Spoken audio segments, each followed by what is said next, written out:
Good afternoon, I'm Bakyar Sanov and you are watching A News. Let's see the top stories. Suspect in Colorado flamethrower attacked planned assault for over a year, FBI says. South Koreans vote for president in hope of restoring stability after martial law crisis. Strategic agreements mark Baku Energy Week as Azerbaijan strengthens energy ties.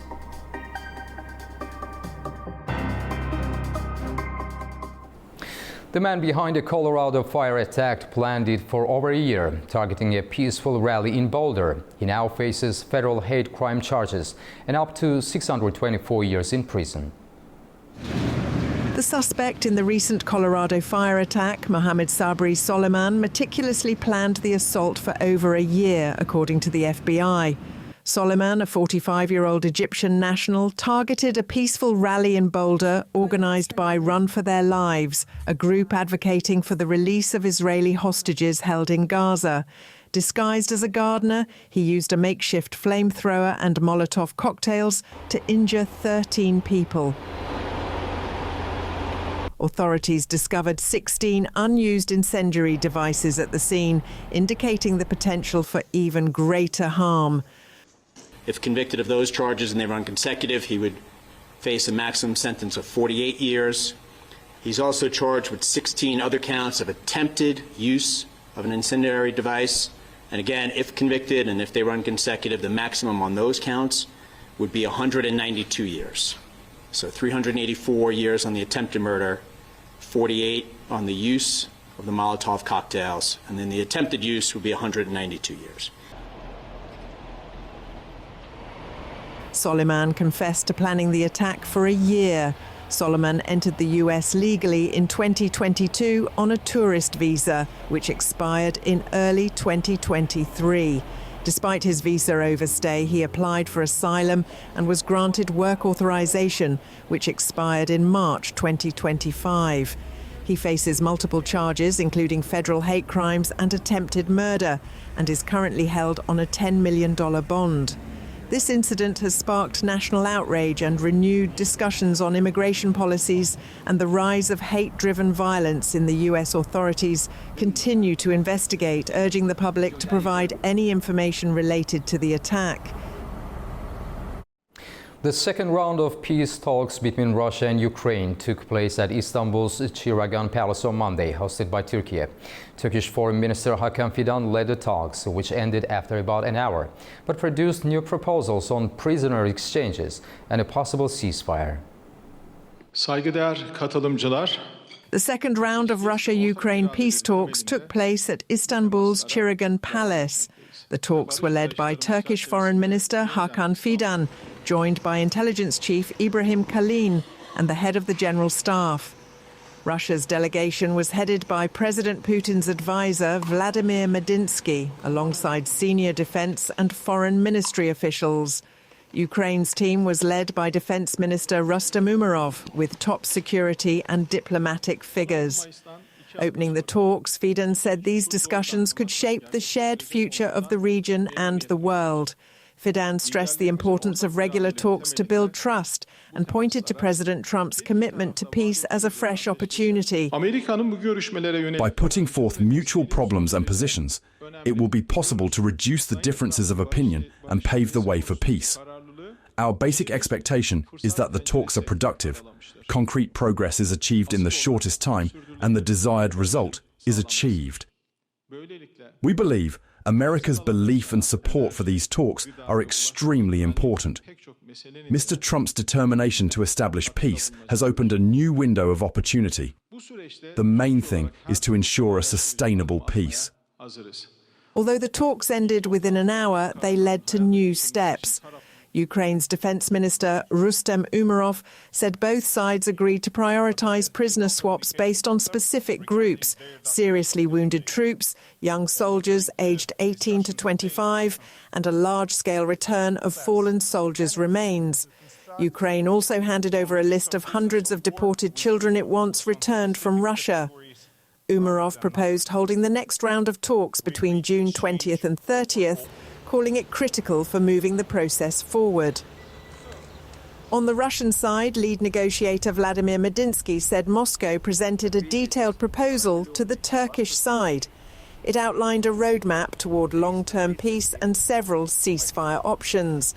Medinsky also revealed that Russia offered a temporary ceasefire in certain frontline areas, which will be explored further by military officials from both sides. He also touched upon the prisoner exchange, informing that the largest prisoner swap since the start of the war could involve between 1,000 and 1,200 people. Turkish President Recep Tayyip Erdogan expressed his desire to host a meeting between Putin and Zelensky in Istanbul or Ankara, and even include US President Donald Trump. He said the goal is to make Turkey a centre for peace efforts after this round of negotiations. Putin'i, gerekse Zelensky'yi. I would like to bring together both Mr. Vladimir Putin and Zelensky in Istanbul or Ankara in the same, and even take Mr. Trump with them. If they accept, I would like to come together with them in this meeting and thus turn Istanbul into a peace centre. We will take steps towards this after this last meeting. Ve böylece Ukrainian President Volodymyr Zelensky warned that if Russia turns the Istanbul talks into empty gestures, a stronger international response is needed. He called for coordinated G7 sanctions with full support from the US and other allies. As these negotiations continue, the world watches closely, hoping for concrete steps toward lasting peace. NATO leaders are facing renewed pressure to ramp up defense spending, with calls for a major increase ahead of a crucial gathering in Brussels later this week. NATO leaders from Eastern Europe, the Baltic states and the Nordic countries gathered in Vilnius to urgently discuss military spending and security challenges. Pressure has been mounting from the US for other states to pull their weight, and NATO chief Mark Rutte agrees, hoping member countries will agree on the increase to 5% of their GDP by 2032. I expect allies to demonstrate their enduring commitment to our collective defence by deciding to boost defence industrial production and increase defence investment. And this is purely, simply essential to our security. The war in Ukraine continues to reshape NATO's priorities, spotlighting the need for stronger military readiness and more investment in frontline capabilities. We are facing the most dangerous security environment in decades. Russia's war of aggression continues, terrorist threats persist. We are not at war, but we are not at peace either. So we must continue to strengthen our deterrence and defence. Later this week, NATO defence ministers will be back in Brussels. It will be one of the first major tests of Mark Rutte's leadership as he sits down with the US Defense Secretary, Pete Hegseth, and other allies. It's a chance for allies to decide how far they're willing to go. The question now, will NATO present a united front or reveal fractures over who pays the price for security? A major political crisis is unfolding in the Netherlands after far-right leader Geert Wilders pulled his party out of the ruling coalition over migration policy disputes. Wilders announced the move on social media following a tense meeting with coalition leaders, accusing the government of failing to deliver on his hardline immigration promises. His withdrawal could spell the end of Prime Minister Dick Schoof's 11-month-old government, just weeks before the Netherlands hosts a NATO summit in The Hague. Wilders had demanded a 10-point plan to slash migration, including using the military to secure borders and rejecting all asylum seekers. Activists, scholars and political leaders gathered for the fourth session of the Permanent Forum on People of African Descent. Held at the UN headquarters in New York, the session focused on ending colonial legacies, securing reparations and empowering Afro-descendant communities still living under foreign control. This year's session marked the beginning of the second international decade for people of African descent. And for many speakers, it was time to move from symbolic recognition to legal accountability. Among the strongest voices, representatives from Guadeloupe, Réunion, French Guiana, and the island of Saint Martin, who denounced what they called modern colonial domination by France and the Netherlands.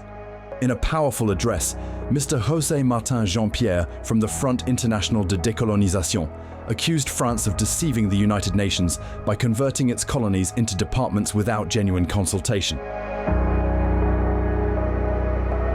Préserver, oui.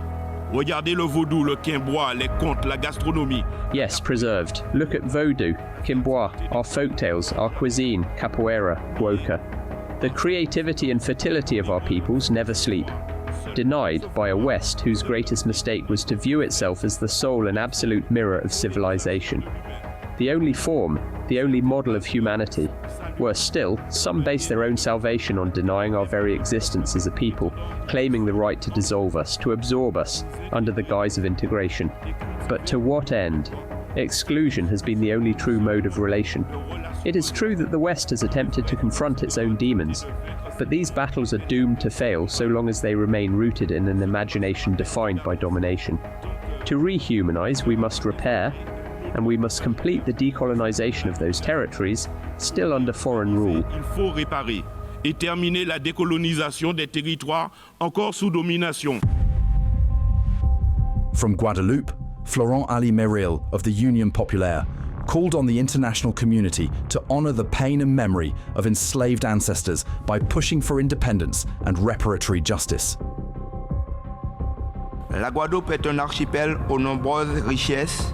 Guadeloupe is an archipelago, rich in resources, a land of culture and history. Yet behind every beauty lies a sorrow, a painful memory that we must never forget. Approximately 90% of our population descends from Africans who were forcibly deported and enslaved in the plantations of the past. This legacy of oppression, loss, and the fight for dignity shapes our identity and our quest for social justice. The struggle for Guadeloupe's national liberation cannot be separated from the recognition of the injustices endured by peoples of African descent.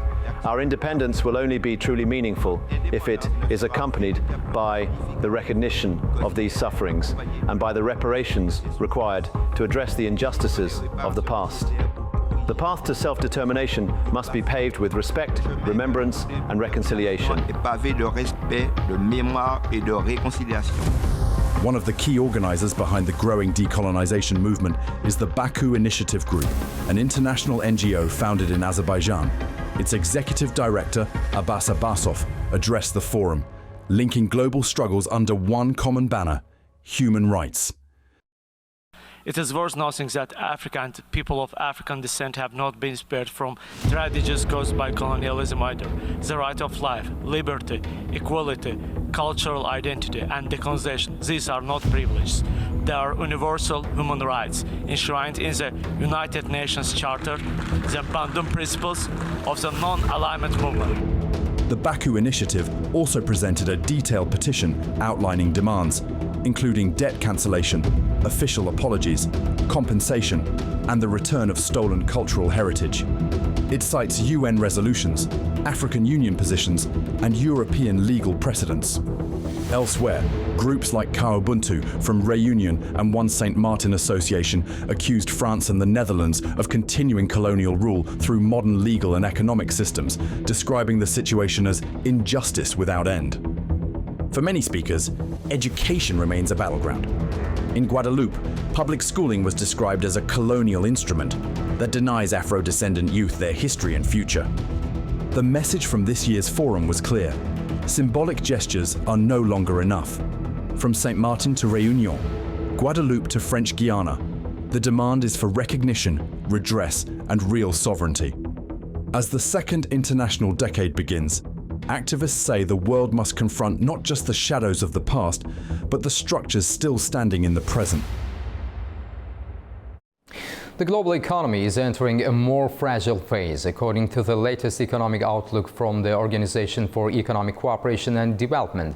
Growth prospects are weakening under the weight of tightening financial conditions, trade barriers, failing business confidence and heightened policy uncertainty. The OECD projects global GDP growth will slow from 3.3% in 2024 to 2.9% in both 2025 and 2026.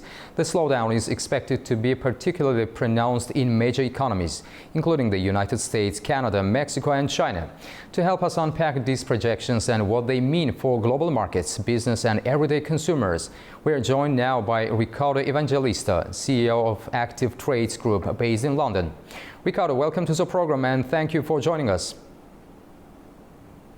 Hi, good afternoon. Thank you for having me. Ricardo, the OECD has cut its global growth outlook through 2026. How significant are these projections and what do they tell us about the current state of the global economy?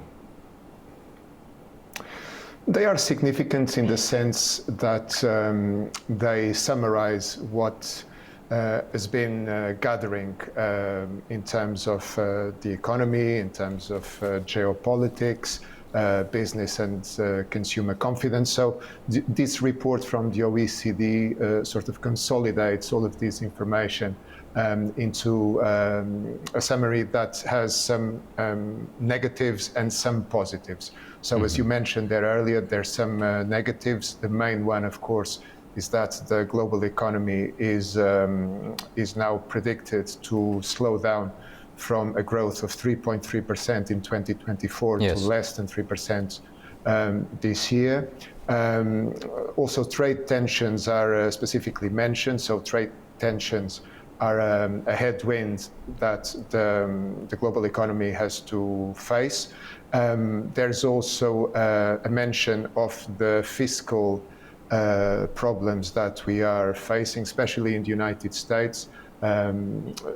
The debt burden of the major global economies is, generally speaking, very high, and there is very little space for fiscal maneuvering, which sort of collides with the plan that the U.S. administration is trying to get approved by the U.S. Senate at the moment, for example.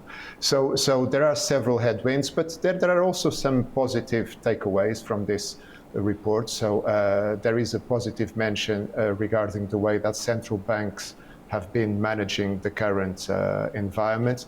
There is also a positive mention on the resilience of the global labor market. So unemployment, despite the constraints, remains at a very good level. So it's a balanced view, in my opinion, and it highlights the risks that we are facing, especially in terms of the environment created by this tariff uncertainty. Ricardo, trade barriers and policy uncertainty are flagged as major obstacles. How much of this is tied to geopolitical tensions and how might these impact global supply chains going forward? Yes, look, tariffs are never good if we idealize a world where there is free circulation and growth depends on this free circulation. So we've seen that from the end of the 1980s, early 1990s, until the second decade of the 21st century, there was a global environment that was conducive to further integration, to more interconnection and interdependency between the world's main economies, and that saw massive growth occurring with several outcomes arising from that, and probably the main one was the lifting of very large segments of the global population from poverty into more affluent lifestyles. What we're seeing now is a little bit the reversing, in a way, of that. So this is very bad, as you said. It's bad for the global supply chain. It will become less functional. There will be more attrition. So this will, as the OECD report highlights, this will very likely impact growth, but also there's a geopolitical angle which you mentioned, and this is also linked to what is happening, because the big underlying story of our times is perhaps the rivalry between the US and China as the two very large economies and global powers struggle to maintain power in the case of the United States and to dethrone the current incumbent in the case of China. So this is the big underlying story of our times, and I think the tariff narrative and everything else that circulates and surrounds it is sort of, it's almost like a collateral effect of the line of history that advances according to this vector of rivalry between the US and China. So I think that in the medium to long term, the outcome and the uncertainty that we're seeing currently and the outcome that will then come from this uncertainty will to a large extent depend on how these two major powers are able to continue to either cooperate or to turn their backs to each other, and then we will have a harder world to live in, I think. Ricardo Evangelista, CEO Active Trades Group, thank you very much for talking to A News. We appreciate your time. It was my pleasure. Thank you. South Korea went to the polls today in high-stakes snap presidential election, bringing an end to 6 months of political turmoil. With the economy struggling and democracy under pressure, the outcome could shape the country's future. The snap presidential election takes place today as voters across South Korea make their choice. It comes just months after former President Yoon Suk-yeol was removed from office for imposing surprise martial law. The move sparked mass protests in December of last year and led to Yoon's impeachment by Parliament. In April, the Constitutional Court upheld his removal. He now faces trial for insurrection, a charge that could carry a life sentence or even the death penalty. Despite the scandal, voter turnout is expected to be strong. More than 34% of South Korea's 44 million eligible voters cast their ballots during early voting last week. That is the second highest early turnout since the system was introduced in 2014. On election day, the ousted former President Yoon and his wife Kim Keon-hee cast their votes at a school near their private residence in Seoul. Leading the race is Lee Jae-myung, a former human rights lawyer from the Democratic Party. He narrowly lost to Yoon in the 2022 election and is now calling this vote a judgment day for those who backed the attempted military takeover. Recent polls put his support close to 50%. His main rival is Kim Moon-soo of the ruling People Power Party. A former Labour minister under Yoon, Kim has struggled to distance his campaign from former president's controversial legacy. He is polling at around 37%. 3 other candidates are also in the race, including Lee Jun-seok of the New Reform Party, who has about 10% support. But analysts say the real contest is between Lee and Kim.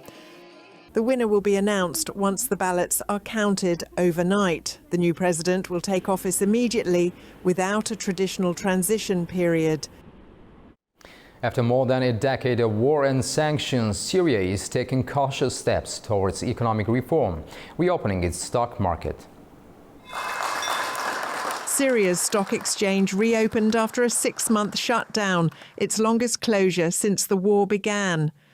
Officials rang the opening bell as trading resumed for 14 of the 28 listed companies. The upcoming phase is a prosperity period for the Syrian economy. There will be a complete revision of laws, a focus on new techniques and greater transparency. The reopening follows a major political shift. A newly formed transitional government is easing decades of state control in a bid to modernise financial institutions and attract private investment. Last month, US President Donald Trump met with Syria's new leader, Ahmed al-Sharaa, a landmark meeting that led to the easing of key sanctions. The move is seen as a green light for Syria to re-enter global markets and normalise relations. The European Union has also lifted economic sanctions on Syria in a bid to help the war-torn country recover. We hope that we benefit from the lifting of sanctions. We hope to be able to get better technology and introduce it in our trading. This will help us in trading and monitoring. While only half of Syria's companies are back on the board, officials say it's a crucial step toward building a market-driven post-conflict economy. Syria's recovery remains fragile and its future depends on governance, investor trust and lasting peace. Syria is focusing on reviving its power sector following a $7 billion pledge by Qatar that is promising to expand the war-torn nation's generation capacity.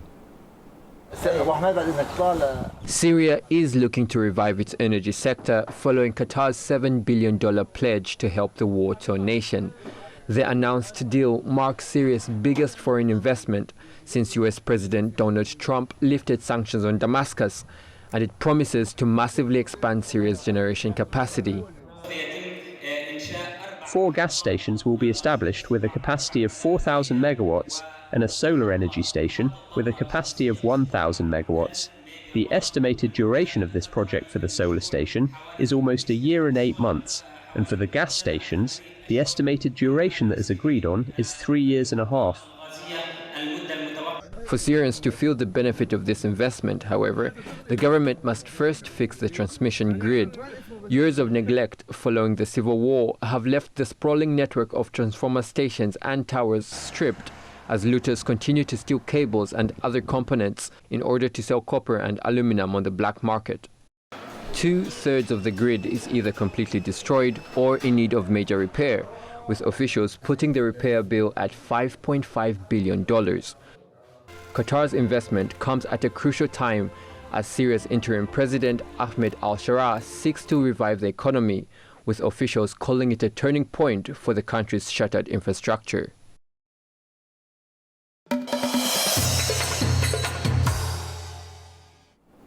Azerbaijan's Laçın city today officially kicks off its tenure as the cultural capital of the Commonwealth of Independent States for 2025.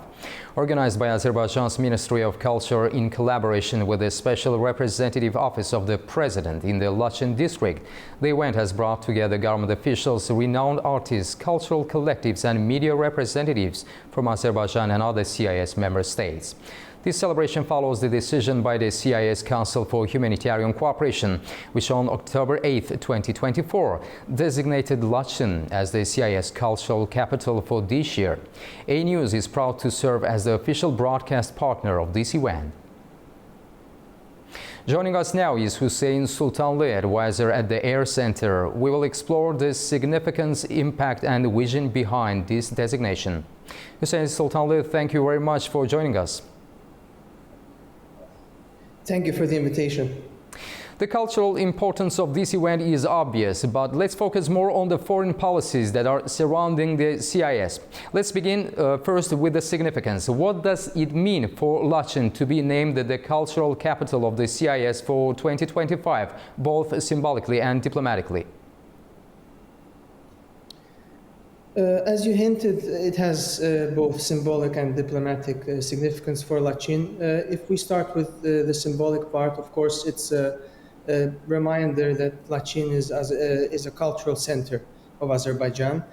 And in fact, it, as a city, as a location, it reminds people, it reminds Azerbaijanis of ancient periods of Azerbaijani history.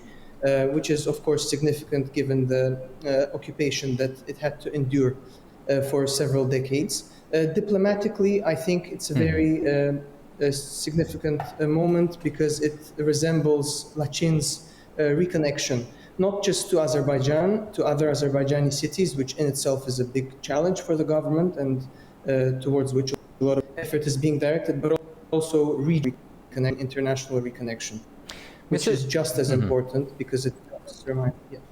Mr. Sultanlı, what is the core difference of the approach of the foreign policies that Azerbaijan implement towards EU and CIS? I wouldn't differentiate Azerbaijan's approach by region. I think Azerbaijan's foreign policy is very balanced, and the priority, the basis is always Azerbaijan's nationally determined national interests. Azerbaijan has constructive partnership, cooperation and dialogue with both EU on an institutional level with EU countries, but also with CIS countries and also on an institutional level with CIS countries. So I wouldn't say that there are significant differences by region. I would say that perhaps in CIS's case, historical ties may have made dialogue a lot smoother, but in recent times we're also witnessing that Azerbaijan and EU are trying to normalize relations. So as long as Azerbaijan feels respected and valued, its foreign policy approach will remain balanced and reciprocal. And finally, what kind of diplomacy or regional collaboration is envisioned through the CIS CIS initiative? Well, I think as we hinted to so far, I think cultural collaboration is the basis. If I'm not mistaken, this year there will be the CIS Games held in Azerbaijan, which shows that collaboration is happening in various different directions and trajectories. Sport is, of course, an important part of diplomacy. It's also a direct path to, cultural collaboration. So I think on the basis of mutual respect, on the basis of mutual respect between nations, but also on a government level, I think such initiatives will bring the countries together and they will ensure that culture and solidarity is at the heart of all and all projects forward. Mr. Sultanlı, thank you once again for sharing your time and perspectives with us today. Thank you very much. Baku hosts an international conference called Imperial Structure, Colonial Ideologies and Realities, organized by the Baku Initiative Group. The event brings together scientists from UN agencies who study decolonization.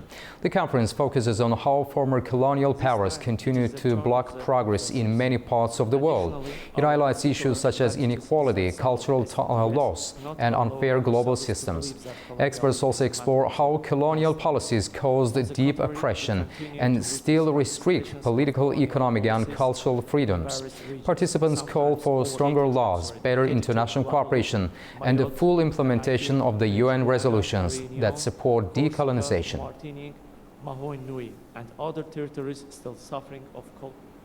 Baku Energy Week 2025 has become a focal point for significant energy agreements, highlighting Azerbaijan's strategic role in global energy markets. From major oil and gas collaborations to ambitious renewable energy projects, the event underscores the nation's commitment to energy diversification and sustainability. At Baku Energy Week 2025, Azerbaijan has emerged as a central player in forging pivotal energy partnerships.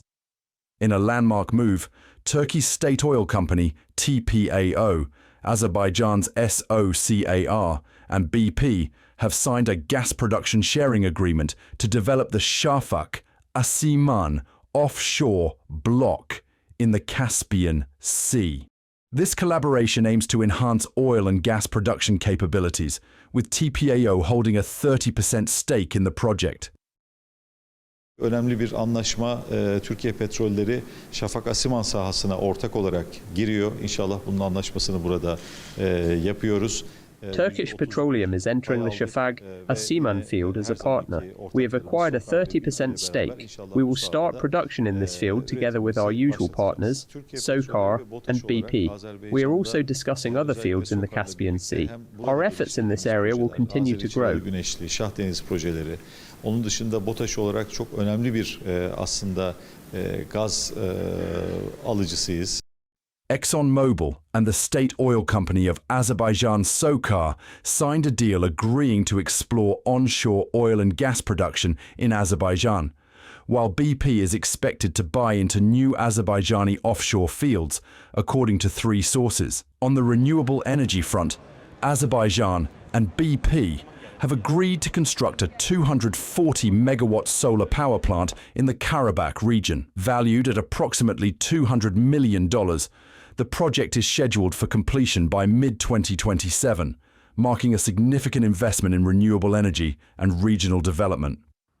These strategic agreements underscore Azerbaijan's commitment to diversifying its energy portfolio and enhancing its role in ensuring global energy security. And during Baku Energy Week, A News sat down with Gordon Birel, BP's Executive Vice President of Productions and Operations, for an exclusive interview. He spoke about a major deal expected to be signed during the event and what it means for the region's energy future. These are four very, very material agreements and investments that we've announced today. So let me go run through them very quickly, one by one. So Shah Deniz Compression. This is a new platform offshore, a platform that will be built here in Azerbaijan, in the yards near Baku.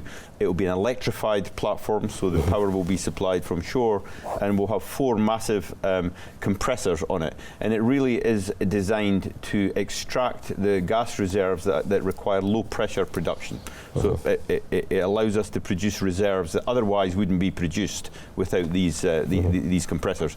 And we believe this will produce roughly 25 million barrels of condensate and about 50 billion cubic meters of gas.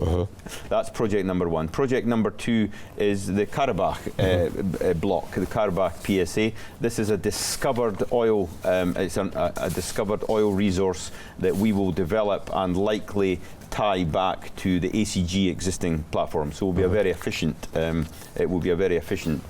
development. The third project is more exploration. It's in the area called Adua.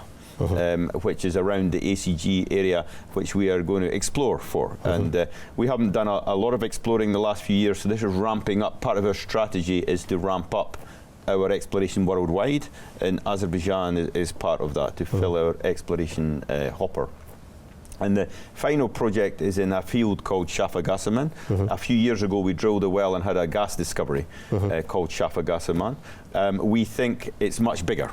So we've now been joined as a partner by TPAO, the Turkish oil and gas company, and they're now a partner, and they'll partner with us to drill the next well to appraise further that reservoir and hopefully show that it's much bigger. So four very material investments that we've announced today, which is really the next phase of investment. We've been investing for 33 years. This is signalling the next phase of investment here in Azerbaijan. So in addition to these four projects, there's two other projects that I'm very excited by. They have a slightly different nature. We're going to build a solar plant at Jibril. This is 240 megawatt solar plant that's going to be built by Lightsource BP, which is a BP company.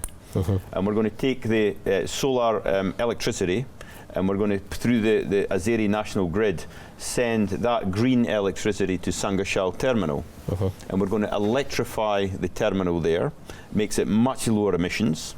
And then the fuel gas that we currently burn today will be sold to the markets of the world. So it's really a win-win-win situation with lower emissions, and we export more gas to the markets of Europe. So we're really quite excited by that project. The solar project is called Sunrise, and the Sangashal terminal electrification project is Stel. Don't miss the full conversation airing this Saturday in the next edition of Power. And environmental groups in Turkey are renewing urgent calls to shut down the Metsamor nuclear power plant in Armenia, just 30 kilometers from Idar.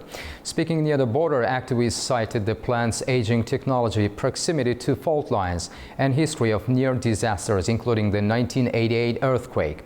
The plant's first reactor began operation in 1976 and continues to run despite multiple shutdowns and safety warnings. Experts warn the facility, built during the Soviet era and located in the seismically active Aras Basin, is among the most unsafe nuclear reactors still operating in the world.